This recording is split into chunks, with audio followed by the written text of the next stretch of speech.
하나님의 말씀은 고린도전서 15장 1절 말씀부터 5절 말씀까지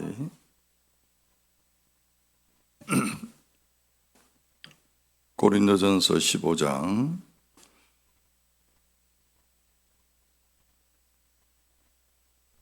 1절부터 5절까지 교독합시다. 형제들아, 내가 너희에게 전한 복음을 너희에게 알게 하노니 이는 너희가 받은 것이요 또한 그 가운데 선 것이라.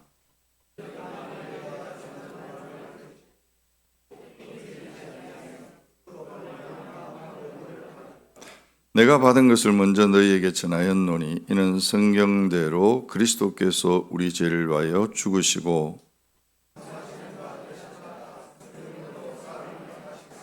같이 읽습니다. 게바에게 보이시고 후에 12 제자에게와. 아멘. 할렐루야. 오늘 우리 주님께서 죽은 자 가운데서 부활하셨습니다.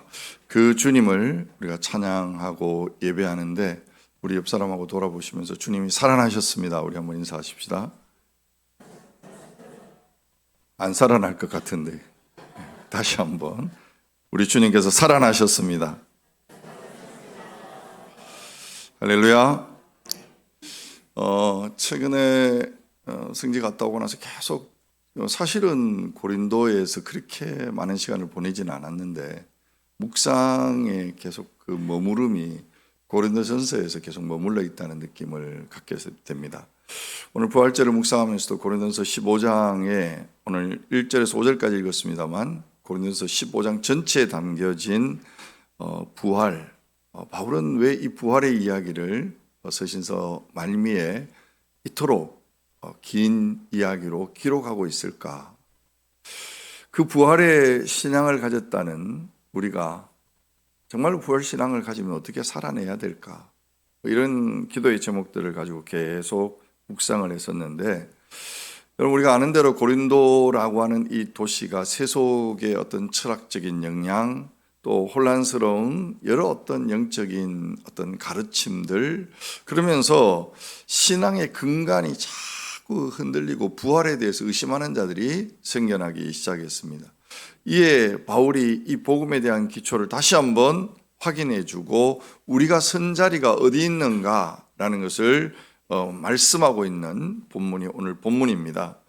여러분 우리가 먼저 이 믿는 복음에 대한 이야기로 이 고린도전서 15장을 시작을 하고 있는데, 여러분 1절 2절 앞에 본문이 있습니다만 같이 한번 읽어보겠습니다. 다 같이 한번 시작. 형제들아, 내가 너희에게 전한 복음을 너희에게 알게 하노니 이는 너희가 받은 것이요 또 그 가운데 선 것이라. 너희가 만일 내가 전한 그 말을 굳게 지키고 헛되이 믿지 아니하였으면 그로 말미암아 구원을 받으리라. 그럼 밑줄 쳤습니다만 우리가 복음이라고 하는 것, 그로 말미암아 구원을 얻는 이 복음이 뭐냐? 바울이 네 가지를 이야기합니다. 내가 너희에게 전한 복음, 사도 바울의 사명이죠. 바울에 의해서 고린도 교회가 세워졌으니까요. 그리고 그 복음을 너희에게 알게 하노니 이는 너희가 어떻게 하는 거예요? 받은 것이요 그랬습니다. 이게 받은 것이요 라고 했을 때, 여러분 이 복음이 그냥 사도 바울이 어떤 논리로 뭔가를 만들어낸 이야기가 아니라 반드시 수납되고 기록되어져야 될 하나의, 우리가 이걸 전승이라고 그럽니다. 오늘 예수님의 어떤 이 복음이 오기까지 구약의 창세기부터 시작된 이 복음의 말씀이 왜 예수 그리스도가 오셔야 되고 그리스도가 왜 죽으셔야 되고 왜 부활하셔야 되는가에 대한 이 받은 복음, 그 받은 복음 위에 그 가운데 뭐라고요? 너희가 섰다 그랬어요. 선복음. 성도들의 영적 모든 삶의 근거. 여러분 복음 안에 서 있습니까? 복음 안에 서 있기를 주의 이름으로 축원합니다. 여러분 복음을 이야기하면서도 우리가 복음을 어떤 기초에서 서 있는 것이 아니라 복음에서 벗어난 경우들이 얼마나 많습니까?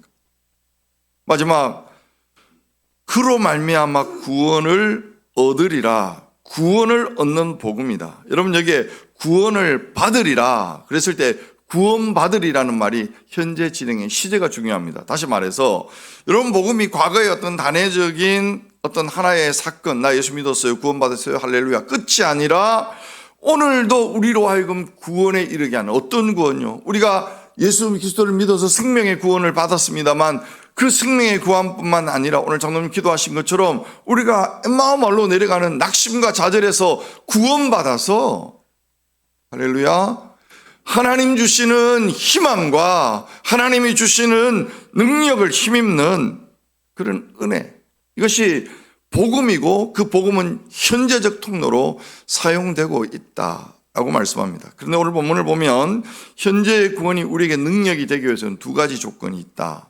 여러분 여기 두 가지 조건이라고 하는 것이 긍정적인 측면에서 뭐냐 이야기하면 바울이 전한 그 말을 어떻게 굳게 지키는 것이고, 좀 부정적으로 이야기하면 뭐예요? 헛되이 믿지 않은 것이다. 오늘 2절에 그렇게 표현되어 있죠. 이 말을 좀 쉽게 생각하면 복음이라는 게 뭐냐, 우리가 복음에 대한 이야기를 할 때 여러분 어떤 사형리의 복음을 가지고 복음의 어떤 핵심을 이야기합니다만, 복음을 귀로 듣고 공부를 해야 하는, 여러분 기초학신반에 계신 분들은 아마 내비게이터가 계속 이렇게 성경 구절을 찾고 그 구절의 근거에서 예수 그리스도의 생명의 복음을 이야기하는 내용들로 담겨져 있단 말이에요. 그래서 어느 날 계속 성경을 연구하고 공부하다 보면 그렇구나. 그래서 영접하는 자고 그 이름을 믿는 자들에게 하나님의 자녀가 되는 권세를 주시는 이 복음을 받아들이게 되어지는 이 배움의 단계가 있단 말이에요. 그러나 이 배움의 단계에서 그치는 것이 아니라 내 영혼이 그것을 진심으로 반응하는, 받아들이는, 정말 영접하는 자 곧 그 이름을 믿고 날마다 오늘 그 생명을 더 풍성하게 만드는, 여러분 이것이 내가 받아들입니다 라는 것과 지금 오늘 이 시간 그 복음이 내 안에 마음의 확신이 되고 삶이 되어지는 것은 마치 바늘과 실과 같아요. 그런 바늘이 가는 곳에 실이 가야 뭔가 꿰매죠, 그죠? 그런데 이게 나는 예수 믿었어요. 구원의 확신이 있어요. 그런데 내 삶에 지금 구원의 확신이 있는 삶이 아니야. 그럼 뭐가 문제일까? 오늘 이 말씀을 다시 한번 생각하면서 머리로 이해한 복음이 마음으로, 정말 우리가 지식적으로 깨달은 그 모든 진리의 말씀이 내 삶에 살아 역사하는 그런 은혜가 이 시간 저와 여러분의 마음속에 일어나기를 주님의 이름으로 축복하고 축원합니다. 자, 그런데 어떻게 그 복음이 우리에게 역사가 일어나고 능력이 일어나는가? 그 부분은 부활의 실제성, 다시 말하면 그리스도께서 죽으시고 장사되시고 부활하신 그 이야기와 연결이 됩니다. 본문 3절 4절 말씀을 같이 한번 볼까요? 다 같이 한번 읽겠습니다. 시작. 내가 받은 것을 먼저 너에게 전하였노니 이는 성경대로 그리스도께서 우리 죄를 위하여 죽으시고 장사 지낸 바 되셨다가 성경대로 사흘 만에 다시 살아나사. 여러분에게 죽으시고 장사 지냈던, 특별히 여기 장사 지냈다라는 말은 단순히 장례식 치렀다는 이야기가 아니고 완전히 죽은 자와 산 자가 만날 수 없는 결별, 사망 확인, 법적인 확인 절차가 진행됐다는 이야기입니다. 그리고 나서 성경은 그리스도께서 살아나사, 다시 살아났다라고 하는 이 단어가 우리는 조금 어려운 표현입니다만 신적 수동태라고 표현합니다. 다시 말하면 살아나셨다는 말이 누군가에 의해서 일으킴을 당했다. 수동태예요. 예수가 그냥 살아난 게 아니라 누군가 살아나게 하셨다. 여러분 누군가가 누구죠? 하나님이라고 직접 명시되지 않았지만 그 수동적인 표현은 하나님 아버지가 그리스도께서 그리스도를 살리셨다. 그 죽음에서 살아나게 하셨다. 할렐루야. 예수의 부활은 하나님의 철저한 계획과 전능하신 능력 속에서 이루어진 하나님의 역사적 사건, 지금도 그 하나님의 살아계심에 의해서 우리가 늘 살아계신 주 막 부활절 때 찬양을 합니다만, 오늘도 그 부활하신 주님이, 살아계신 주님이 오늘도 예수 그리스도를 살아나게 하셨고, 그 살아계신 주님이 오늘도 우리 안에 역사하게 하시고, 할렐루야. 그러면 살아나신 주님이 우리에게 어떤 의미인가? 여러분 여러 가지 이야기를 할 수 있습니다. 분명한 것은 영접하는 자 곧 그 이름을 믿는 자들에게 하나님의 자녀가 되는 권세를 주셔서 우리 한 사람 한 사람이 예수를 믿고 구원받는 개인적인 체험이 있습니다. 그러나 이것보다는 훨씬 더 바울이 말하는 이 복음은 인류 전체를 향한 그 근본적인 어떤 계보를 바꿔놨다. 제가 오늘 이 본문을 묵상하면서 계속 묵상하게 되었던 본문이 고린도전서 15장 45절의 본문입니다. 같이 한번 읽어보겠습니다. 다 같이 한번 고린도전서 15장 45절 시작. 기록된 바 첫사람 아담은 생명이 되었다 함과 같이 마지막 아담은 살려주는 영이 되었나니. 자, 오늘 이 이야기를 하기 위해서 여러분 가만히 눈으로 이렇게 보시면 어떻게 이 이야기가 전개될까요? 첫사람 아담이 죽음을 가져왔고 둘째 아담이 생명의 첫 열매가 되셨고 로마서 5장에 관한 이야기가 계속 이야기가 되죠. 이 결론이 뭐냐 하면 첫사람 아담은 생명이 됐다. 여러분 생명이 됐다는 말이 뭐냐? 하나님께서 흙으로 사람을 창조하시고 창세기 보면 뭐라고 그랬죠? 그 코에 뭐를 불어넣으시니? 생기를 불어넣으시니 뭐가 되었다? 생명이 되었다. Living soul 이렇게 되어 있거든요. 근데 여기에 성령이 되었다는 것이 우리가 창세기만 묵상하다 보면 이 생명은 막 뭔가 새로운 어떤 존재로 이야기하지만 사실은 단어 자체는 흙에 하나님의 호흡이 들어가니까 살아있는 존재가 되었다. 아담은 살아있는 존재예요, 존재. 그런데 예수 그리스도께서 부활의 첫 열매가 되심으로 살려주는 영이 되었다. 할렐루야. 여기에 살려주는 영이 되었다. 이 말의 의미가 뭐냐? 비교가 되는 거예요. 아담은 그냥 살아있는 존재. 여러분 저와 여러분이 그냥 살아있는 존재로 사는 게 아니라 그리스도께서 살려주는 영, 이 말 속에는 살아서 활동하는, 살아서 역사하고 있는 여러분 그 운동력이 그 속에 담겨져 있습니다. 다시 말해서 나는 그리스도인입니다 라고 하는 명칭에 머물러 있는 것이 아니라 생명을 경험했고 그 생명이 나를 통해 흘러가도록 살아내는 그리스도인, 움직이는 인격. 여러분 그래서 부활은 제가 계속 기도하는 것은 고난이 우리에게 단순한 감정에 그치지 않기를 원한다. 부활이 단순한 이념과 어떤 그 지식에 머물러 있지 않기를 원한다. 우리로 머리로 이해하는 지식, 또 어떤 우리가 부활에 대해서 나름 어떤 믿습니다 그렇게 이야기하는데 바라건대 그 부활은 오늘 내 삶에 하나님의 살려주는 영으로 역사하는, 이 살려주는 영을 경험한 저와 여러분의 삶 속에 단순히 거룩한 존재, 여러분 존재 자체만으로도 하나님 우리를 기뻐하십니다. 그러나 하나님이 바라시는 것은 살아있는 존재로 머물러 있는 것이 아니라 하나님의 살아계심과 그 하나님의 성령이 오늘 그 안에 역사하시도록 우리의 삶에 부활의 은혜를 누리며 살아가는, 살려주는 영으로서 그리스도께서 오신 것처럼 저와 여러분이 살려주는 영으로서의 그 삶을 살아내라고 우리를 만드셨대요.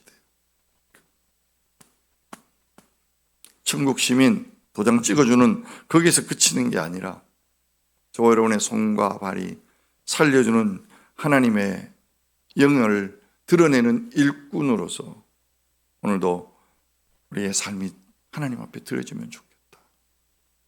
사랑하는 성도 여러분, 계속 부활절을 생각하면서 우리의 공동체가 부활의 신앙을 회복하는 공동체가 되게 해주십시오. 여러분 50일 기도학교를 진행하고 있습니다. 우리의 육체의 본성은, 아니 사단은 우리가 은혜 누리고 기도로 뭔가 돌파하고 하나님의 어떤 하나님 되심을 경험하는 그 일들을 끊임없이 방해한다는 것을 우리는 잘 배웠습니다. 어떻게 해야 될까요? 우리가 그 삶을 실천하기 위해서는 여러분 먼저 제 마음속에 이런 마음이 들어요. 입을 닫자. 하고 싶은 말 다 하고 갈 수 없어요. 하나님 기도 기간 동안 내가 입술을 닫겠습니다. 결단합니다. 그리고 하나님의 하시는 일을 우리 모두가, 여러분 9.1교회는 이 일들을 지금 교회 역사 속에 많이 봤습니다. 하나님이 하셨습니다. 하나님이 그 일을 이루셨습니다. 여러분, 이것은 우리가 인간적인 노력으로 뭔가를 이루어내고 뭔가 쥐어짜서 뭔가 만들어내는 결과물이 아니라 하나님의 강권적인 역사로 하나님의 그 일하심이 오늘 우리 속에 누려지는 그것을 보는 것, 그것이 기도가 고도를 결정하는 것입니다. 사랑하는 성도 여러분, 우리가 살려주는 영의 삶을 살아갑시다. 입술을 지키자 그랬습니다만 우리의 입술을 지킨다는 게 말 안 하는 거 넘어서서 살려주는 말을 하십시오. 살려주는 언어를 담아냅시다. 여러분의 은혜가 믿지 않는 자들에게 복음이 흘러가는 통로로, 낙심한 사람들에게 새 힘을 주는 통로로, 공동체가 살아나는 언어로 우리의 입술이 사용되어지기를 주의 이름으로 축원합니다. 본성은 아니에요. 현상이 보이기 때문에 그래요. 문제가 보이기 때문에 그래요. 그러니까 이 기독교를 한 3년 하고 나서 현상이 뭔고, 문제가 뭐고, 현상을 넘어서고 어떤 문제를 넘어서서 하나님의 본질을 본다는 게 뭔지 조금 이해되어지고 깨달아지는, 그래서 우리 교회 공동체가 그렇게 되기를 주님의 이름으로 축복하고 축원합니다. 살려주는 영, 오늘 이 교회 공동체 안에 살려주는 영의 역사가 일어나기를 정말로 사모합니다. 그리스도의 부활이 없다면 어떤 일이 벌어질까? 여러분 고린도전서 15장 14절에서 19절까지 눈으로 이래 보시면 6가지의 허무. 여러분 첫 번째 뭐냐? 우리가 전도하는 게 뭐다? 헛되다. 그러면 두 번째, 우리의 믿음도 헛되다. 우리가 하나님을 거짓 증하는 거짓 증인이다. 그리스도의 죽음은 효력이 없어서, 여러분 그리스도가 부활하지 않았다면 여전히 우리는 죄 가운데 죄인으로 머물러 있다. 그뿐만 아니라 잠자는 자들이, 여러분 얘기해, 잠자는 자들은 그리스도를 바라보면서 천국 소망을 가지고 돌아가신 분들, 소망이 없는 거예요. 무엇보다가도 부활이 없다면 그리스도인은 이 세상에서 불쌍하되 가장 불쌍한 자. 제가 수요일날 말씀을 준비하다 깜짝 놀란 거는, 교회 안에 설문조사했는데 나는 부활을 믿습니다. 그러면 50%가 안 됩니다. 60% 가까이가 그냥 뭐 교회에서 그러니까 그런갑다. 조금 유식한 사람들은 부활이 실제로 일어난 게 아니고 그 부활의 정신, 부활의 가치를 그냥 가지고 살아가는 거야 라고 받아들인다는 거예요. 정말 그렇다면 저는 여기에서 너무 불쌍한 자가 되는 거예요.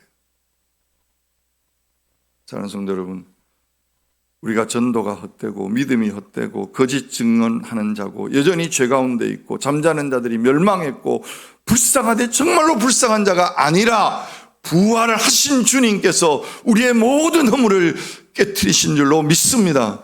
그 부활의 주님이 역사의 실제 가운데 나타나셨고, 그 부활의 주님이 오늘 우리에게 충분히 증명되는 역사적 사실이라는 사실입니다. 그렇다면 여러분, 이 이야기를 하려면 많이 이야기해야 됩니다. 특별히 수요일날 저걸 좀 다시 보신다면 부활의 실제성, 특별히 요한복음 20장 오늘 큐티 본문을 가지고 똑같은 본문을 가지고 수요일날 하고 오늘 또 했습니다만 전혀 다른 설교예요. 수요일날 부활의 역사성에 대한 이야기를 할 때 요한이 사복음서 중에 마지막 복음서를 기록하잖아요. 그러면서 부활에 대한 증명을 해야 되는데, 이게 역사적 사실이라는 게 뭐냐면 그 증언의 첫 번째 주자로 누구를 세웠냐? 막달라 마리아, 여인을 세웠습니다. 그 당시에 모든 증언에 있어서 여인들의 증언에 대해서는 효력 상실이에요. 효력이 별로 없어요. 죄송한, 우리 여자분들한테 죄송한 이야기지만 만약에 요한이 복음서를 집필하면서 의도적으로 이걸 증명하려고 했다면 남자가 아마 요한이나 베드로가 봤던 어떤 그 부활의 이야기를 했어야 된다는 거예요. 두 번째, 무덤에 들어가 보니까 옷이, 예수님의 어떤 시신을 쌌던 그 모든 어떤 그 천들이죠, 차곡차곡 개어서 한 곳에 놓여 있습니다. 이건 도적 어떤 도난설, 예수님의 시신이, 마리아는 끝까지 예수님의 시신을 누가 훔쳐갔어요 이렇게 생각하는 거예요. 그러나 그렇게 훔쳐가는 사람이 어깨에 놓고 뭐 이렇게 해놓고 가겠습니까? 그렇지 않아요. 그냥 가지고 가든지 아니면 헝클어졌든지. 또 하나는 그럼에도 불구하고 제자들은 여전히 두려워서 문 걸어 잠그고 벌벌 떨고 있는. 여러분, 이게 우리 인간의 실존 아닙니까? 사실 부활이라는 것을 역사적 사실이라고 제가 막 증명하고 여러분들에게 논리로 설득시키고 싶은 마음이 있지만 그게 어떻게 논리로 설득되냐고요. 하나님이 하신 일인데 그 부활을 경험하고 체험하는 사람은, 여러분 그 뒤에 본문에 막달라 마리아는 베드로와 요한은 집으로 돌아갔지만, 그리고 다시 문 걸어 잠그고 두려워 떨었지만 여인들은 예수님 사랑했어요. 막달라 마리아, 특별히 7개 신 들렸던 그 막달라 마리아, 예수님을 향한 사랑이 불타올라서 집에 가는 게 중요하지 않아요. 예수님의 신 찾는 게 중요하고. 근데 그 예수님 찾는 그 여인에게 마리아야, 마리아야, 예수님 만나 주신. 여러분, 그래서 부활이란 논리로 설득되고 설명되는 것이 아니라 주님이 찾아오셔서 우리의 이름을 불러주실 때 나의 선생님, 깨달아지고 믿어지는 그 순간이 있게 되는구나. 그리고 부활의 능력을 경험하는 우리가, 여러분 어떤 은혜를 누리게 되나요? 55절부터 57절을 우리 한번 성경 본문으로 돌아가서 한번 크게 한번, 여러분 좀 이 본문은 좀 큰 소리로 담대하게 한번 읽어주시면 좋겠습니다. 다 같이 한번 시작. 사망아, 너의 승리가 어디 있느냐? 사망아, 내가 쏘는 것이 어디 있느냐? 사망이 쏘는 것은 죄요, 죄의 권능은 율법이라. 우리 주 예수 그리스도로 말미암아 우리에게 승리를 주시는 하나님께 할렐루야. 그리스도의 부활은 여러분, 저와 여러분의 죄의 문제가 해결되어졌어요. 사망은 독침과 같아서 여러분 죄의 권능을 발동하게 하고, 그 죄의 권능이 율법에 어떤 속해져 있고, 그 율법이 오늘 너는 죄인이야. 여러분 율법을 연구해 보세요. 율법 앞에 자유로운 자가 누가 있는가? 여러분 지금 이번 주에도 어떤 목사님하고 같이 이야기를 하면서 이제 목회를 마무리하셔야 될 어른이, 목회가 뭐냐? 결국 목회라는 것은 나 같은 죄인이, 여러분 우리가 성숙해 간다는 것은 바울이 정말 죄인 중에 괴수다, 나 같은 죄인이 주님 앞에 쓰임받을 수 있다는 것, 그게 은혜 아니냐? 옥 목사님의 이야기처럼 여러분 어쩌면 우리 모두가 그 길을 가고 있는 것 같아요. 내가 뭔가 하는 것 같고 내가 뭔가 좀 되는 것처럼 보여지지만 깨닫고 또 깨닫는 건 내 힘으로 할 수 있는 게 없어요. 내 능력으로 되는 게 아니고 나는 죄인입니다. 나는 죄인입니다. 그러나 내 승리가 아니라 나와 함께 하신 예수 그리스도께서 모든 사망을 꺾으시고 우리로 하여금 이김을 주신 줄로 믿습니다. 두 번째로 42절에서 43절 본문을 같이 한번 보십시다. 다 같이 한번 시작. 죽은 자의 부활도 그와 같으니 썩을 것으로 심고 썩지 아니할 것으로 다시 살아나며, 욕된 것으로 심고 영광스러운 것으로 다시 살아나며, 약한 것으로 심고 강한 것으로 다시 살아나며. 할렐루야. 51절 52절을 같이 한번 읽어보십시다. 다 같이 시작. 보라, 내가 너희에게 비밀을 말하노니 우리가 다 잠잘 것이 아니요 마지막 나팔의 순식간에 호련히 다 변화되리니, 나팔 소리가 나매 죽은 자들이 썩지 아니할 것으로 다시 살아나고 우리도 변화되리라. 할렐루야. 부활은 궁극적으로 우리를 변화시킬 것입니다. 지금 우리의 현상은 여전히 몸을 입고 있기 때문에 여러분 로마서 막 8장으로 가는 사도 바울이 7장에서 갑자기 왜 이런 고백을 했을까? 6장에서 십자가의 은혜와 그 사랑을 이야기했어요. 그리고 그러므로 우리 주 예수 그리스도 안에 있는 자에게는 결코 정죄함이 없다고 선언하는 이 중간에 우리의 실존적인 삶에 육신을 입고 있는 우리의 실존의 삶은 오라 공고한 자로다. 이 사망의 몸에서 누가 나를 건져낼까? 여전히 육신의 덩어리는 여러분 죄의 영향력을 받고 육신의 연약함을 받아요. 그러나 여러분 기억하셔야 될 것은 우리는 이겨놓은 싸움을 싸우는 줄 믿습니다. 승리한 싸움을 싸우는 줄 믿습니다. 여러분 어떤 분들이 보시면 기도학교 때 목사님의 그 메시지가 너무 좀 이렇게 막 뭐라 그럴까요? 그냥 하나님께서 다 준비해 놓으셨고 그냥 믿으면 되고 기도 응답은 반드시 되고 막 나는 안 돼.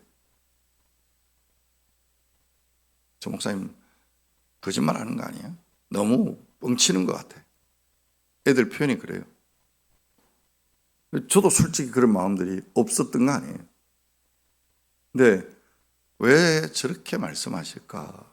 라는 것들을 생각해 보면서 제가 이런 비유가 생각이 납니다. 산을 좋아하다 보니까 여러분 산을 가면 특히 혼자 가면 괜찮은데 여럿이 가면 선의의 거짓말을 반드시 합니다. 7분 응선, 8분 응선 막 올라가야 되는데 특히 애들 데리고 가면 제일 많이 하는 거짓말이 뭐죠? 5분만 가면 간다. 5분만 가면 정상이다. 한 발 한 발 내딛는 게 너무 고통스러운 그 마지막 단계. 여러분 기억하십시오. 힘들수록 고지는 가까워왔습니다. 내가 막 안 될 것 같고 못 견딜 것 같고 막 주저앉을 것 같은 그때 정상은 바로 앞에 있습니다. 그게 거짓말이에요? 아니에요. 주님께서 사단의 머리를 박살 내놓으셨어요. 주님이 부활하셔서 우리에게 온전한 승리를 확증해 주셨어요. 그렇다면 여러분 부활의 신앙이 뭡니까? 외치는 거예요. 사망아 너의 승리가 어디 있느냐? 사망아 내가 쏘는 것이 어디 있느냐? 우리 주 예수 그리스도로 말미암아 우리에게 승리를 주시는 하나님께 감사하노라. 할렐루야. 여러분 부활의 능력이 현재적으로 우리의 육체의 본성이 부활의 능력 앞에 사로잡히도록. 여러분 우리의 본성, 제가 육체의 본성을 자꾸 묵상을 요즘 많이 해보는 게 뭐냐면 본성이 만만하지 않기 때문에 그렇습니다. 우리의 육체의 본성은 끝없이 부정적으로, 끝없이 소심하게, 끝없이 우리를 우울하게 자꾸만 어두운 데로 끌고 갑니다. 요즘 기도할 때 외쳐요.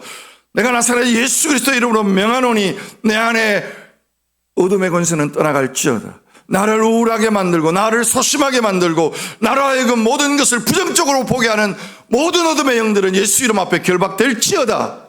선포하며 떠나가는 줄 믿습니다. 하나님이 주시는 은혜가 강물처럼 밀려올 때 하나님이 일하시는구나. 하나님이 역사하시는구나. 선포하게 되어집니다. 부활의 소망을 갖는 저와 여러분이 어떻게 살아야 될까? 부활을 믿지 않는 자들의 삶은 우리가 결국 죽을 텐데 잘 먹고 잘 살아야지. 여러분 여러 가지 고상한 이야기로 하지만 세상의 가치는 그 속에 담겨져 있다고 봅니다. 육체의 쾌락. 지금이 즐겁고 지금이 좋으면 된다. 사도 바울이 이를 두고 34절에 이렇게 권면합니다. 여러분 우리가 세번역을 통해서 한번 보실 텐데 우리 같이 한번 읽어볼까요? 다 같이 한번 시작. 똑바로 정신을 차리고 죄를 짓지 마십시오. 여러분을 부끄럽게 하려고 내가 이 말을 합니다만 여러분 가운데서 더러는 하나님을 아는 지식이 없습니다. 좀 잘못된 거 31절 말씀이네요. 34절 말씀이 이렇습니다. 다시 한번 저기 있죠. 본문이 죄송합니다. 조금 안 맞는 것 같아요. 똑바로 정신을 차리고 죄를 짓지 마십시오. 여러분을 부끄럽게 하려고 내가 이 말을 합니다만 여러분 가운데 더러는 하나님을 아는 지식이 없습니다. 왜 이런 삶을 사냐? 하나님에 대한 지식이 없기 때문이라는 거예요. 31절에 보면 형제들아 내가 그리스도 예수 우리 주 안에서 가진 바 너에게 대한 나의 자랑을 두고 단언하노니 따라합시다. 나는 날마다 죽노라. 부활을 한창 이야기하면서 막 승리를 선언하는 바울이 왜 나는 날마다 죽노라 이렇게 선언했을까?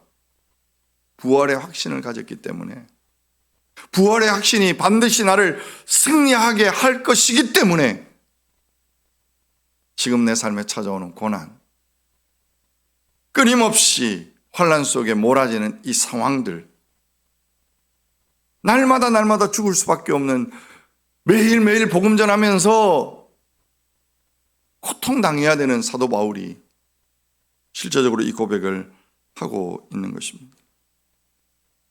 한번 이야기를 했습니다만 제정신으로는 사도 바울이 걸었던 그 길을 왜 걸어요? 예수를 얼마나 사랑했기 때문에, 예수님 앞에 얼마나 큰 사랑을 경험했기 때문에 그 힘겨운 고난의 길을 걸어갔을까? 다른 단어가 생각이 안 나고 성령에 매여.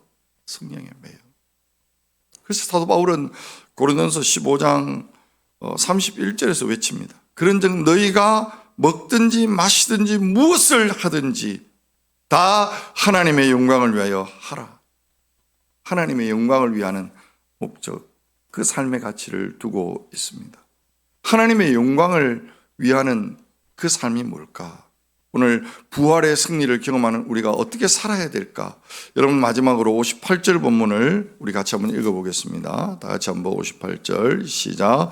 그러므로 내 사랑하는 형제들아 견실하며 흔들리지 말고 항상 주의 일에 더욱 힘쓰는 자들이 되라.